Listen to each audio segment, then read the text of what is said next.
अस्सलाम वालेकुम dear student. आज मैं एक और लेक्चर के साथ आपके लिए हाजिर हूँ, लेक्चर नंबर 2। और आज law of definite proportion and law of multiple proportion पे हम बात करते हैं।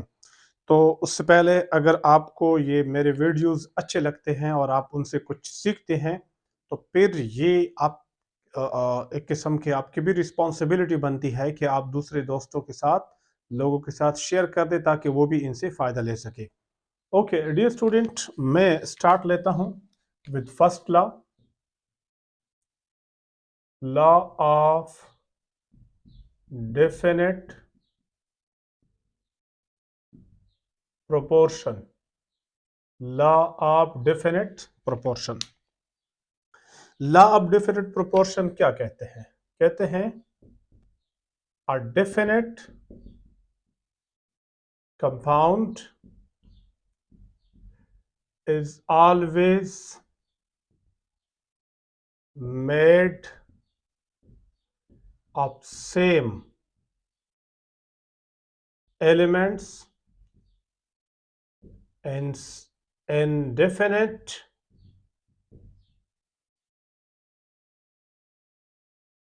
a definite compound is always made of same element and same whole number ratio. ठीक है, a definite compound is always made of same element and same whole number ratio, बल्कि same भी मैं नहीं कहूंगा, and definite proportion by mass। and इसको थोड़ा refine करता हूं,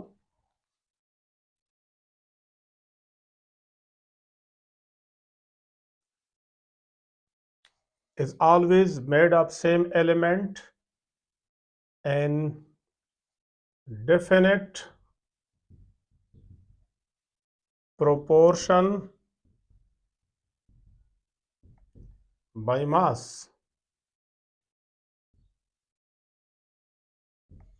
अच्छा, अब इसको समझ ले। ठीक है, कहते हैं कि एक खास कंपाउंड खास एलिमेंट से बन चुके होते हैं। एलिमेंट्स ज्यादा कम हो सकते हैं, लेकिन उनके बीच में जो मास के रेशो होती हैं वो फिक्स होता है। तो बहुत आसान है, मुश्किल नहीं है। देखिए मैं बता रहा हूं, तो मैं एग्जांपल ले लेता हूं, आप उससे समझेंगे। फॉर एग्जांपल, अगर मैं ले लूं वाटर, तो देखिए वाटर में दो किस्म के एलिमेंट्स हैं। कितने किस्म के एलिमेंट्स हैं? Two types. कौन कौन से एलिमेंट्स हैं? हाइड्रोजन, ऑक्सीजन, दो किस्म के एलिमेंट्स। अब हाइड्रोजन जो है उसके अगर आप रेशो देके हाइड्रोजन ऑक्सीजन के, तो इसका मास कितना है? 1 है, ये 2 है, तो 2 रेशो। ऑक्सीजन का मास 16 है, 1 है, तो क्या है? 16। तो अगर हम रेशो को सिंपल कर दे तो ये कितना बनता है? 1:2। अच्छा, जिधर भी वाटर हो, जिधर भी हो, किसी कंट्री में भी हो, किसी जगह पे भी हो, किसी फेज में भी हो, solid, liquid, gas, no problem, लेकिन वाटर में यही एलिमेंट्स होंगे, यही सिंपलेस्ट रेशो बाय मास होगी। तो आप यहाँ सिंपलेस्ट रेशो बाय मास भी कह सकते हैं। A definite compound is always made of same element and definite definite simplest ratio by मास, इसे भी लिख सकते हैं। And definite proportion by mass, अगर ये प्रोपोर्शन है तो इनसे सिंपलेस्ट रेशो यही आती है। ठीक है, डेफिनेट यानी इनकी मास के रेशो अगर ये है 216, तो इनसे सिंपलेस्ट पर क्या आता है? 1:2। अगर हम इनको बढ़ाते भी है, 4 कर दे, ये 32 कर दे, तो फिर भी सिंपलेस्ट रेशो वही आता है। ठीक है, तो इनके बीच में simplest ratio by mass same होगी। The definite compound is always made of same element and same या इनडेफिनेट सिंपलेस्ट रेशो, ऐसे भी लिख सकते हैं, सिंपलेस्ट होल नंबर रेशो, ऐसा कहते, simplest whole number ratio by mass, same whole number ratio by mass. तो देखिए होल नंबर मीन कि ये 1 2 मीन 1.5 या 2.3 2.5 वगैरह नहीं है, 1:2 है। तो अब मैं दूसरा एग्जांपल लेता हूं, आपको थोड़ी आसानी हो जाएगी। मिसाल के तौर पर अगर मैं H2O2 ले लूं, मैंने इंटेंशनली H2O2 ले लिया ताकि पिछले वाले में ऑक्सीजन हाइड्रोजन है, इसमें भी ऑक्सीजन हाइड्रोजन है। तो अब जब मैं इस पे अप्लाई करता हूं तो देखिए एक खास कंपाउंड है जिसको हम हाइड्रोजन पर ऑक्साइड कहते हैं। So this a definite compound, this खास compound is always made of same element, इसमें हाइड्रोजन ऑक्सीजन होंगे, उसमें भी हाइड्रोजन ऑक्सीजन थे। तो यहां तक तो बात सेम आ गई दोनों में।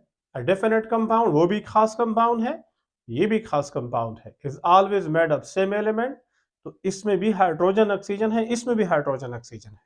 यहां तक तो दोनों में फर्क नहीं रहा। लेकिन indefinite simplest whole number ratio by mass. A definite compound is always made of same element and definite simplest ratio by या whole number ratio by mass. तो अब अगर हम वो बकाया बात करते हैं तो इन दोनों में फर्क आ जाएगा, यानी ये बता देते हैं कि अलग कंपाउंड है वो अलग है। तो देखिए मिसाल के तौर पर हाइड्रोजन है, रेशो ऑक्सीजन है, तो यहाँ कितने हैं, यहाँ 2 है, 16 2 32 है। अगर हम सिंपलेस्ट रेशो कर दे तो 1:16, ये आ गया 1, अगर हम अच्छा 1 मिनट 2 2 8, तो यहाँ रेशो आता है 2 पे डिवाइड करते हैं तो ये 8 आता है, सॉरी ये मैंने गलती की है, 1:8 है। यहाँ देखिए अगर आप इनको डिवाइड करते 2 पे, इनको डिवाइड करते हैं 2 पे, तो क्या आता है 1:16। तो अब देखो मेरा मतलब ये है कि दोनों कंपाउंड्स, दोनों हाइड्रोजन ऑक्सीजन से बने हैं, दो किस्म के एलिमेंट हैं, लेकिन आगे जो बात है कि इनके बीच में जो सिंपलेस्ट होल नंबर रेशो है वो अलग अलग है। इसका मतलब है ये कंपाउंड अलग है, वो कंपाउंड अलग है।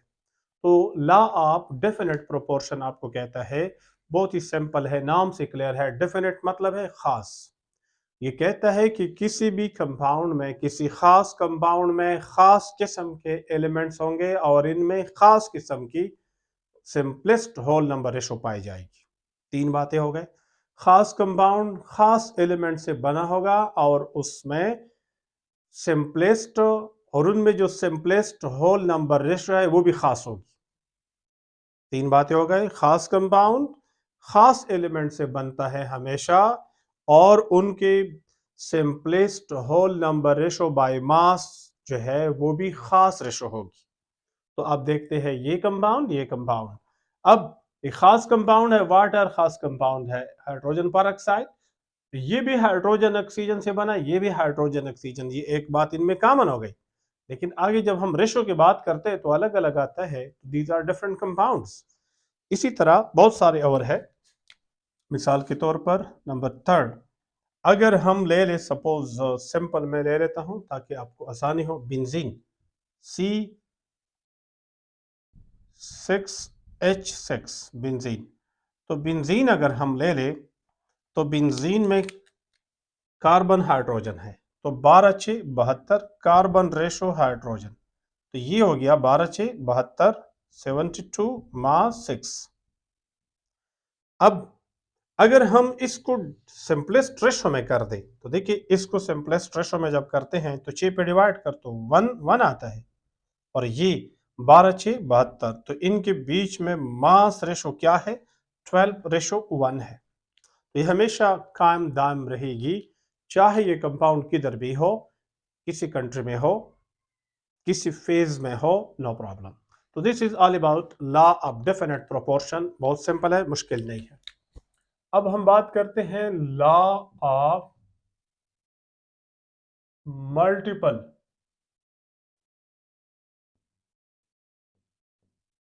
Proportion, law of multiple proportion. तो मैं पहले इसका डिफिनीशन नहीं करता हूं, डिफिनीशन के लिए मैंने जगह छोड़ी। क्यों नहीं करता हूं? क्योंकि डिफिनीशन अगर मैं स्टार्ट करता हूं तो आपको समझने में मुश्किलात होंगे। पहले मैं एग्जाम्पल समझा देता हूं। तो मैं एग्जाम्पल ले लेता हूं। एग्जाम्पल देखें, यहां मैं लेता हूं कार्बन मोनोऑक्साइड, यहां मैं लेता हूं कार्बन डाइऑक्साइड। अगर आप गौर करें, ये दोनों कंपाउंड डिफरेंट कंपाउंड है और सेम किस्म के एलिमेंट से बने हैं। अब अगर इसमें कार्बन रेशो ऑक्सीजन मास देखे, इसमें कार्बन रेशो ऑक्सीजन मास देखे, तो ये क्या है? 12:16। और अगर सिंपल कर दूं तो 4 पे डिवाइड करते हैं 3:4। 3:4। सिमिलरली ये चीज यहां इस्तेमाल करो, यहां क्या है? 12:12 है, इसमें ऑक्सीजन 2 है तो 16 2 32, 32। तो अगर रेशो निकाल दे तो देखिए इसमें ऑक्सीजन हो गया। अच्छा रेशो, तो अगर हम 4 पे डिवाइड करें तो 4 3 12। ठीक है, इसको 4 पे डिवाइड किया 3 आ गया, इसको 4 पे डिवाइड करें 8 आता है। कितना आता है? 8। 8 4 32। तो इनमें रेशो कार्बन और ऑक्सीजन का ये रेशो आता है, इसमें कार्बन ऑक्सीजन का ये रेशो आता है। अब अगर आप थोड़ा गौर करें, ये एक का मास सेम है, इसका मास सेम है। अगर एक का मास सेम है तो क्या अगले में सिंपलेस्ट होल नंबर रेशो निकाल सकते हैं? अगर इनको 4 पे डिवाइड करो तो ये कितने पे डिवाइड होगा? 4 पे, तो 2 आता है। तो क्या इनके बीच में जो रेशो आता है ये क्या आता है? 1:2 आता है। ये इनके सिंपलेस्ट, ये क्या चीज है? सिंपलेस्ट होल नंबर रेशो है। सिंपलेस्ट होल नंबर रेशो आता है। किसके बीच में आता है? एक के बीच में मास सेम, बकाया जो एलिमेंट है उसके मास के बीच में होल नंबर रेशो आता है। तो मैं एक और एग्जांपल ले लेता हूं तो आपको फिर मजीद बात समझ आ जाएगी। चलो मैं एक ऐसा कंपाउंड लेता हूं जिसमें जिसमें एलिमेंट्स सेम किस्म के होंगे और कंपाउंड 2 नहीं 3 हो, कोई बात नहीं। 2 के बजाय 3 लेते हैं। तो देखिए C2H6, C2H4, C2H2। आप जानते होंगे ये क्या चीज है? ये है इथेन, ये है इथीन और ये है इथाइन। अब अगेन आप गौर करें, क्या ये तीनों कंपाउंड सेम किस्म के एलिमेंट से बने हैं? यस।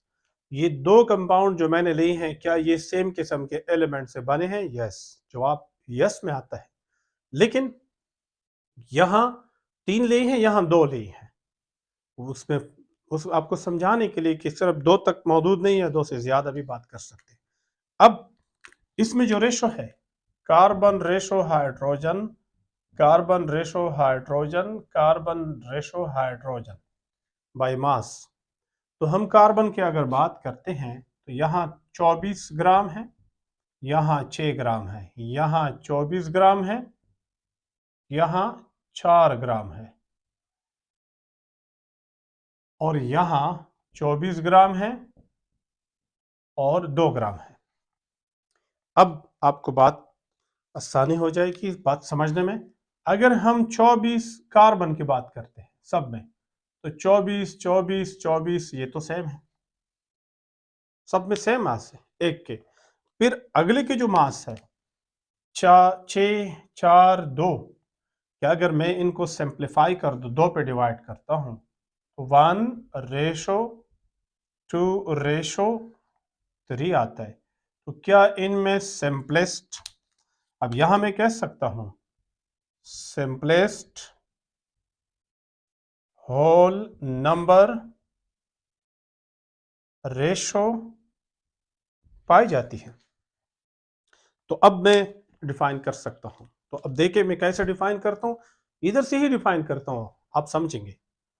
तो मैं ऐसा कहता हूं, when two or more than two, when two or more than two or more than two compounds are made of same elements, ये भी सेम एलिमेंट है कार्बन ऑक्सीजन, वो भी सेम एलिमेंट है कार्बन ऑक्सीजन।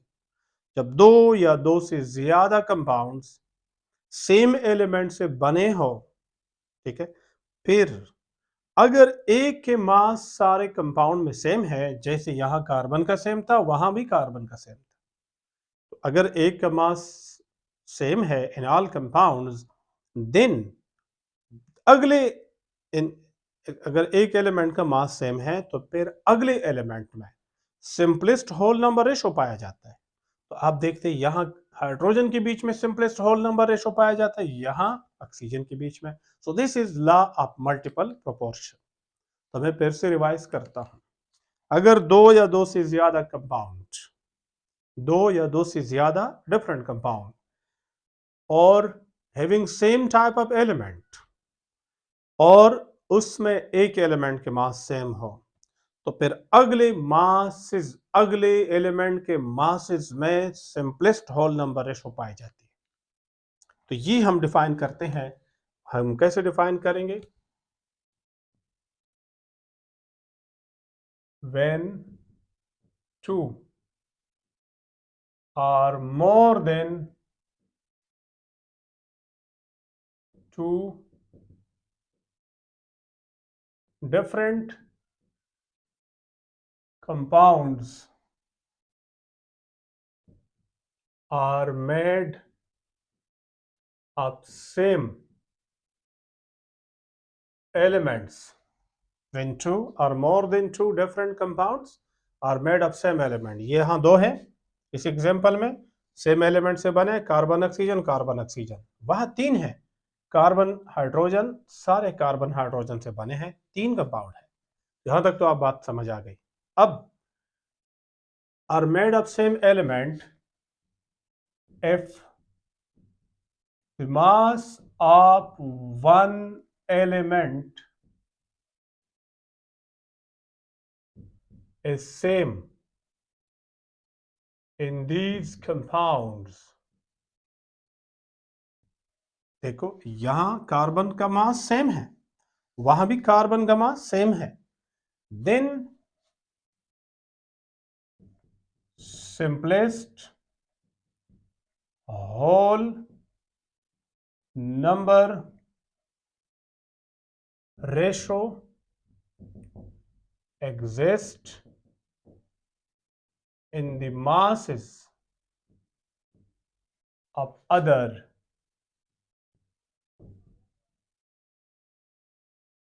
एलिमेंट्स। तो आप अगर बाकी एलिमेंट की बात करते हैं, ऑक्सीजन है तो ऑक्सीजन में ये रेशो पाई जाती है सिंपलेस्ट, और वहां भी हाइड्रोजन है, हाइड्रोजन में सिंपलेस्ट होल नंबर रेशो पाई जाती है। तो ये है लॉ ऑफ मल्टीपल प्रोपोर्शन। ये अक्सर स्टूडेंट नहीं समझते हैं जब तक ऐसे आपने एग्जाम्पल ना पढ़े हो। तो अब बहुत आसान हो गया, लास्ट टाइम रिवाइज करता हूँ। when two or more than two different compound, यहाँ two है यहाँ more than two है, are made of same element, अगर ये और वो सेम एलिमेंट से, यानी ये आपस में सेम एलिमेंट, ये आपस में सेम एलिमेंट से बने हैं। if the mass of one element is same, इसमें मास कार्बन का सेम है, उसमें भी कार्बन का सेम है, same the in this compound, उन्हीं कंपाउंड में, then simple whole number ratio exist in the masses of other element. ये अब अदर एलिमेंट है तो इसमें पाई जाती है रेशो, हाइड्रोजन अदर एलिमेंट है वहां पाई जाती है। तो डी स्टूडेंट, ये है लॉ ऑफ मल्टीपल प्रोपोर्शन। इसी तरह आप ट्राई कर सकते हैं बहुत सारे और कंपाउंड पे, for example sulphur dioxide and sulphur trioxide. तो उसमें आप सल्फर का मास सेम, ऑक्सीजन के मास में रेशो पाई जाएगी। इसी तरह नाइट्रोजन ऑक्साइड यानी NO या NO2, नाइट्रोजन का मास सेम, ऑक्सीजन के मासेस में रेशो पाई जाएगी। तो इस तरह बहुत सारे आप एग्जाम्पल ले सकते हैं। This is all about law of multiple proportion. Okay student, आज के लिए ये लेक्चर था। नेक्स्ट मिलेंगे अगले लेक्चर में, लेक्चर नंबर 3 में। साथ रहे। अल्लाह आपको खुश रखे, कामयाब रखे। अल्लाह।